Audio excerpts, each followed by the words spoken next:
ওকে, সকলকে ওয়েলকাম করে আমাদের আজকের ক্লাস জারিফ ক্লাসরুমে আমরা একটা গণিত সমাধান করব। তো পূর্বে আমরা দুইটা ক্লাসে এই সূচকের 4.1 তোমাদের নবম দশম গণিতের 1 থেকে 8 পর্যন্ত দেখানো হয়েছিল। তার আগে সূত্রগুলোও দেখানো হয়েছিল। তো অবশ্যই প্রথম ক্লাসে যে সূত্রগুলো বলা হয়েছিল ওই সূত্রগুলো দেখে আসবে। সূত্র ছাড়া তুমি এইগুলো বুঝতে তোমার কষ্ট হবে। তো এখন আমরা ফোকাস করি এই সমাধানটা, তোমাদের গণিতের 9 নম্বর। এখানে দেওয়া আছে 4n - 1 by 2n - 1 equal 2n plus 1 প্রমাণ করো। মানে হচ্ছে এই left side equal right side প্রমাণ করতে বলছে। তো আমরা দেখি যে লেফট সাইড থেকে রাইট সাইড পাই কিনা।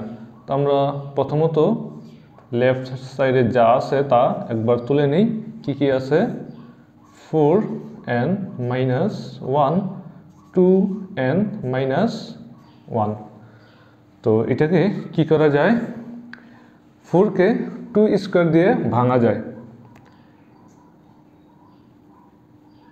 2n স্কোয়ার মাইনাস 1, নিচে কি আছে? 2n - 1।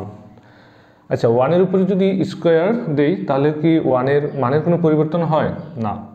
1-এর উপরে তুমি স্কোয়ার দাও, কিউব দাও, যাই দাও, 1-এর উপর পাওয়ার দিলে 1-এর পরিবর্তন হয় না। আমরা এটাকে যদি স্কোয়ার মনে করি তাহলে 2a square minus B square সূত্রের মতো বিবেচনা করতে পারি। তাহলে যদি ওই সূত্র বিবেচনা করি তাহলে কি লেখা যায়? 2n plus 1 2n minus 1।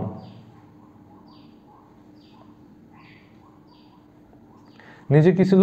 2n minus 1। এইটা থেকে এটা কিভাবে আসলো বুঝতে সমস্যা হইতেছে না? আচ্ছা, আমরা দেখি যে বীজগণিতের আমাদের একটা সূত্র ছিল কিনা, যে a স্কোয়ার মাইনাস বি স্কোয়ারকে লিখি আমরা a প্লাস বি গুণন a মাইনাস বি। এটা তো লিখতে পারতাম।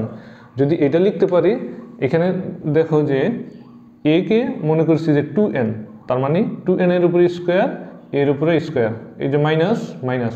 বি কে মনে করেছি 1, তো বি এর উপরে স্কোয়ার, 1-এর উপরে স্কোয়ার, বি এর উপরে স্কোয়ার।